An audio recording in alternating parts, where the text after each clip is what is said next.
கோவிட்ல அதாவது Covid effect பாசிட்டிவாக இருப்பாங்க ஹாஸ்பிட்டலில் டெலிவரி பிரிஸ்க்கு வந்து டாக்டர் பிரேமான்னு இருந்துச்சுன்னா அவன் வந்து இந்த ஷீட்டு க்ரை எனக்கு ஏதாவது கொடுங்க அது ஒரு நாளைக்கு டெலிவரி ஃபேன் டெலிவரி ரொம்ப கஷ்டப்பட்டாங்க. அந்த மில்க் ஒழுங்கு பண்ண முடியாது. அவங்கள்ட்ட என்னென்ன பவுடர்ஸ் வந்து வாங்கி பண்ணி கொடுத்தோம். பட் நல்லா தெரியும் அது தப்பு தெரியும். செகண்ட் டேல அது குடிக்க வைப்போம். அந்த வழி என்ன பண்ணணும், பசிங்கிறப்ப என்ன பண்ணணும். ஸோ அப்போ தான் எனக்கு தோணுச்சு இது வந்து மதர்ஸ் மில்க்ங்கிறது எவ்வளோ இம்பார்ட்டன்ட். என் பேர் விசித்ரா செந்தில்குமார். என்னோட ஃப்ரெண்ட் அவங்க வந்து லாக்டேஷனல் கவுன்சிலர். அவங்க தான் வந்து சொன்னாங்க இந்த மாதிரி ஒரு பிரஸ்ட் மில்க் டொனேஷன் பண்றாங்க, அதை கலெக்ட் பண்ணிட்டு வரக்கு எங்களுக்கு கொஞ்சம் ஹெல்ப் வேணும்னு கேட்டாங்க.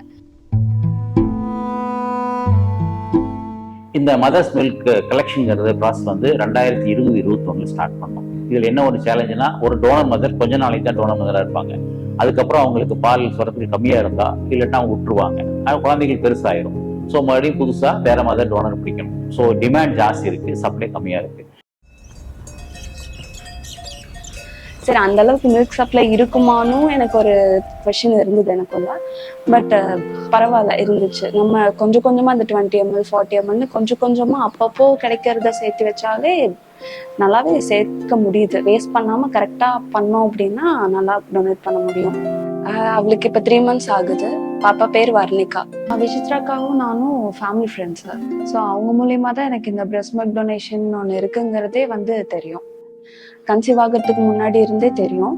ஸோ அப்பவே வந்து நான் டிசைட் பண்ணி வச்சிருந்தேன், நம்மளும் கன்சீவ் ஆகி தானா கண்டிப்பா பிரஸ்ட் மில்க் வந்து டொனேட் பண்ணணும் அப்படிங்கிறது யோசிச்சு வச்சிருந்தேன் தான்.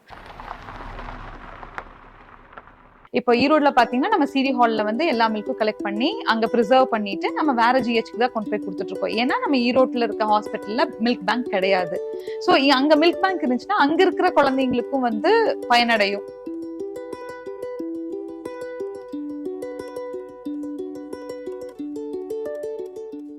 ஏன் வந்து நம்ம குழந்தை இன்னொருத்தங்கிட்ட போய் வந்து பால் குடிக்கணுங்கிற விஷயம் வந்து இன்னும் வந்து அப்படியே தான் இருக்கு. இன்னொன்னு என்னன்னா, நிறைய பால் கொடுத்தோம்னா நம்மளுக்கு பால் இல்லாம போயிடும். நிறைய பேக்கெட்ஸ் கொடுக்குறாங்க, நிறைய லிட்டர்ஸ் கொடுக்குறாங்கும் போது கண்ணு பட்டுரும்.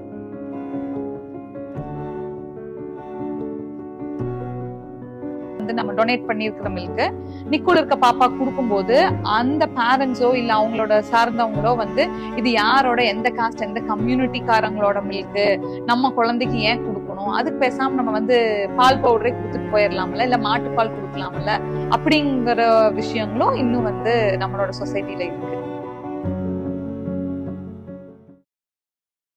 வீட்டுல வந்து நான் எப்போதுமே வந்து என்னோட ஃப்ரீசர்ல மில்க் இருந்துட்டே தான் இருக்கும், ஃபுல்லாவே இருக்கும். எனக்கு ஒரு ரிலேட்டிவ் வந்தாங்க அன்னைக்கு, ஃப்ரீசர் ஓபன் பண்ணி பார்த்தாங்க, எல்லாம் பேக்கெட்டா ஃப்ரோசனா இருந்தோன்னே கையில எடுத்து பார்த்து என்னன்னு கேட்டாங்க.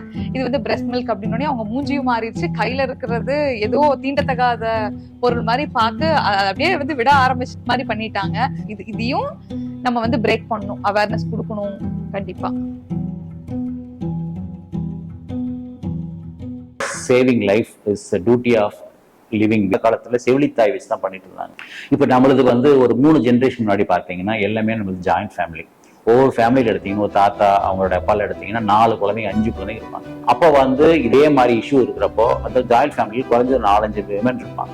ஒரு குழந்தை ஒரு ஃபேமிலியில் பிறந்ததுன்னா பால் சுரக்கக்கூடிய மற்ற தாயிங்க கூட அவங்களுக்கு பால் கொடுக்க பழகினாங்க.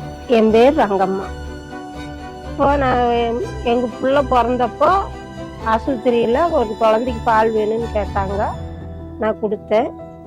மறுபடியும் ஒரு பக்கம் வேலைக்கு போன பக்கம் ஒரு குழந்தைக்கு பால் இல்லைன்னு கேட்டாங்க, கொடுத்தேன். ஒருத்தருக்கு சாப்பாடு கொடுக்குறோம், அது நம்மளுக்கு எவ்வளோ திருப்தி, அது மாதிரி ஒரு குழந்தைக்கு பால் கொடுக்கறது நம்மளுக்கு ஒரு திருப்தி, மனசுக்கு சந்தோஷம்.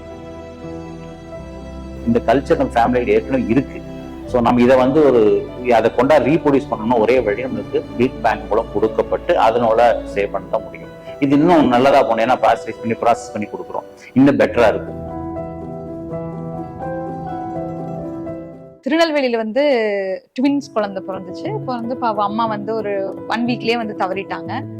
ஸோ அவங்களுக்கான மில்க் வந்து தேவைன்னு சொல்லி ஏதோ ஃப்ரெண்ட் மூலமா எனக்கு வந்துச்சு. அப்ப என்ன பண்ணோம்னா, நம்ம அங்கிருந்து வந்து லாக்டேட்டிங் மதர் இருக்காங்களாங்கிறத கண்டுபிடிச்சு ஒரு 4-5 நாள் வந்து டைரக்ட் ஃபீடிங் அந்த குழந்தைக்கு வந்து பண்ண வச்சோம். இது வந்து ஒரு எனக்குமே வந்து ஒரு மனசுல நிக்குது, பரவாயில்ல நம்ம ஒரு நல்ல விஷயம் பண்ணிருக்கோங்கிற மாதிரி. இது ஒரு நல்ல விஷயமா இருக்கு.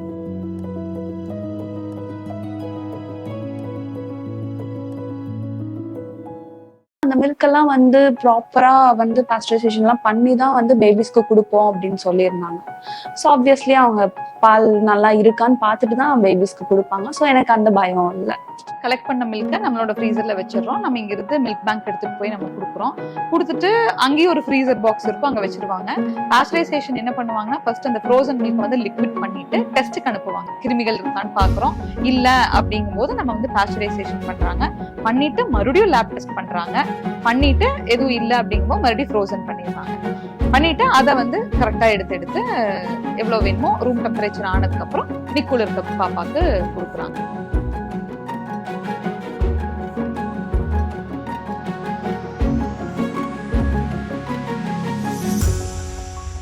இப்ப நீ குடுக்குற அப்படின்னா நீ உன்னோட ஃப்ரெண்ட்ஸுக்கு இது நம்ம ஏன் வந்து ஒரு ஸ்டேட்டஸ்லயோ இல்ல ஃபேஸ்புக்லயோ ஏன் வந்து இதை பப்ளிசைஸ் பண்றோம்னா, நிறைய பேர் என்ன கேட்டிருக்காங்க, ஒரு தாய்ப்பாலை வந்து நீங்க வந்து அப்படிலாம் வந்து ஒரு மதர் கொடுத்தாங்கன்னு சொல்லி போட்டோ எடுத்து போடுறீங்க, இது எவ்வளவு சென்சிட்டிவான விஷயம் அப்படின்னு. அப்ப நான் வந்து எக்ஸ்பிளைன் பண்ணது என்னன்னா, இல்ல இந்த மாதிரி ஒரு விஷயம் இருக்குன்னு 4 பேருக்கு தெரியணும், தெரிஞ்சாதானே வந்து ஓ இப்படி எல்லாம் கூட இருக்கா அப்படின்னு சொல்லி என்னன்னு கேட்பாங்க. இப்ப வந்து திருநெல்வேலி இருந்த இந்த 2 பாப்பாவுக்கு வந்து எப்படி தெரிய வந்ததுன்னா பிகாஸ் ஆஃப் சோஷியல் மீடியா. இல்லாட்டி நம்மளுக்கு வந்து சான்ஸே இல்லை. இது எப்படியோ பாஸ் ஆகி வந்து நான் வந்து சரி அங்கே யாராவது லாக்டேட்டிங் மதர்ஸ் இருக்காங்களான்னு நம்ம கண்டுபிடிச்சு கேட்கும்போது இது இப்படிதான் வந்து கனெக்ட் ஆச்சு. ஆல்சோ வந்து ஃபேமிலிலயும் ரொம்ப சப்போர்ட் பண்றாங்க. எங்காவது வந்து ஈரோட்ல மில்க் கலெக்ட் பண்ணும், என் ஹஸ்பண்ட் அங்க போனார்னா அவரு கலெக்ட் பண்ணிட்டு வந்துருவாங்க, என்னோட சன்னும் வந்து பண்ணிட்டு வந்துருவாங்க. எல்லாத்துக்குமே இது புரிஞ்சிருச்சு, ஓ இது ஒரு ரொம்ப நல்ல விஷயம், இதுக்காக நம்ம ஏன் பண்ணக்கூடாது. நானும் என் ஹஸ்பண்டும் இது டிசைட் பண்ணா போதும்ல, இது எங்களோட பாப்பா என்னோட இது. எல்லா மதர்ஸ்க்கும் அந்த ரைட்ஸ் இருக்குன்னு நினைக்கிறேன். இது வந்து ஃபேமிலி கிட்ட கேட்டு அப்புறம் கொடுக்கணும் அப்படிலாம் இல்லை. நான் யார்கிட்டயுமே கேட்கல, நான் டிசைட் பண்ண கொடுக்கணும்னு நினைச்சு ஆசைப்பட்டேன், நான் கொடுத்தேன், அவ்வளவுதான். இப்ப நம்ம பாப்பா பசியில் அழுகும் போது நம்ம இருக்கோம் கொடுக்கறதுக்கு. இப்ப அம்மா இல்லாத அந்த பேபிஸ் எல்லாம் வந்து அழும்போது யாரும் இல்ல ஃபீட் பண்ணும்போது அந்த குழந்தையோட சிச்சுவேஷன் எப்படி இருக்கும். ஸோ அதை நினைச்சுதான், அந்த குழந்தைங்களை நினைச்சுதான் வந்து கொடுக்கணும் அப்படின்னு தோணுது. ஏன்னா இது ஒரு நல்ல விஷயம், நம்ம ஒன்றும் தப்பு எதுவும் பண்ணல. எங்க அம்மா அப்பாலாம் வந்து இது புண்ணியம் அப்படின்னு தான் சொல்றாங்க. எல்லா மதர்ஸ்க்கும் வந்து அவங்களோட ஃபேமிலி வந்து என்கரேஜ் பண்ணலாம், கண்டிப்பா நீ கூட தாராளமா அப்படின்னு சொல்லலாம். டொனேட் பண்றதுனால என்னோட சர்ப்ளை எதுவும் இதாகல. இப்போ என் ஃப்ரெண்ட்ஸ் வந்து கன்சீவா இருக்காங்க.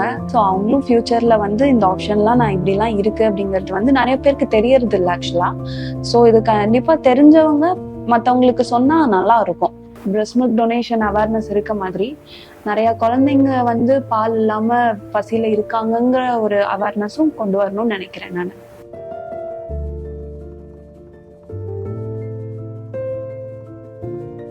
நான் நிறைய பேர்கிட்ட ரொம்ப சந்தோஷமா சொல்லக்கூடிய விஷயம், ஃபர்ஸ்ட் எனக்கு இது கலெக்ட் பண்ணும்போது ஓகே பிரெஸ்ட் மில்க் இது ஒரு குழந்தைக்கு வந்து தேவை அப்படிங்கிறது மட்டும் எனக்கு தெரியும். எப்ப நான் வந்து நிக்குல இருக்க பாப்பாவை நான் வந்து பார்த்தனோ அப்ப வந்து இதுக்கு ஏன் வந்து நம்ம வந்து ரொம்ப எஃபர்ட் போட்டு பண்ணக்கூடாது. ஏன்னா 700 grams பேபி எல்லாம் இருக்கும், ரொம்ப இவ்வளவுதான் இருக்கும் பேபி, விரல் எல்லாம் ரொம்ப உள்ளியா இருக்கும், நம்ம பள்ளியோட விரல் சைஸ் தான் வந்து அந்த மாதிரி பாப்பாக்கு இந்த பால் போகுதுங்கிறப்போ ஏன் நம்ம எங்க இருந்தாலும் சரி நம்ம ஏன் பண்ணக்கூடாது. பாப்பாவுக்கு 1 மாதம் டெலிவரி ஆச்சுங்க. சிசேரியன் பண்ணி தான் எடுத்தது. 4 நாள் நான் 2 நாள் ஐசியில் இருந்தேங்க. பின்ன அதுக்கப்புறம் தான் இங்கே வந்தேங்க. அது வரைக்கும் இங்கே தான் பால் கொடுத்துட்டுருந்தாங்க. சந்தோஷம் தாங்க. பின்ன என்ன பண்ண முடியுங்க, தம்பிக்கு பால் இல்லைன்னா நம்ம உயிரோடைய பார்க்க முடியாது இல்லைங்களா. தம்பிக்கு பால் கொடுத்ததுக்கு ரொம்ப நன்றிங்க. இது எல்லாத்துக்கும் கொடுத்ததுக்கு எல்லாருக்கும் இதே மாதிரி கொடுத்தேன்னா எல்லா குழந்தைங்களும் நல்லா பால் இல்லாமல் இருக்கும், ஒரு ஐசியில் இதாக இருக்கும் இல்லைங்களா, ஒரு கொடுத்தனா நல்லா இருக்குதுன்னு சொல்லி.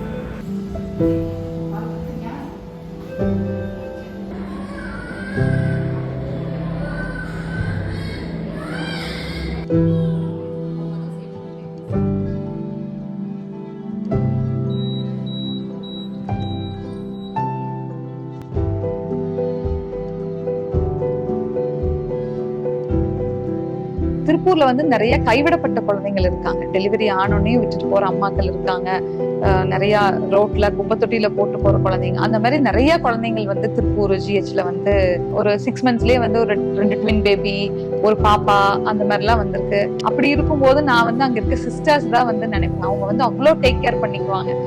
இன்னொரு அம்மாவா வந்து இருந்து பார்க்கும்போது அது நம்மளுக்கு வந்து ரொம்ப கண்கலங்க வச்சிரும். ஒரு வாரத்துக்குமே வந்து எனக்கு மைண்ட்ல வந்து அந்த குழந்தைங்களோட முகம் தான் வந்து ஓடிக்கிட்டு இருக்கும்.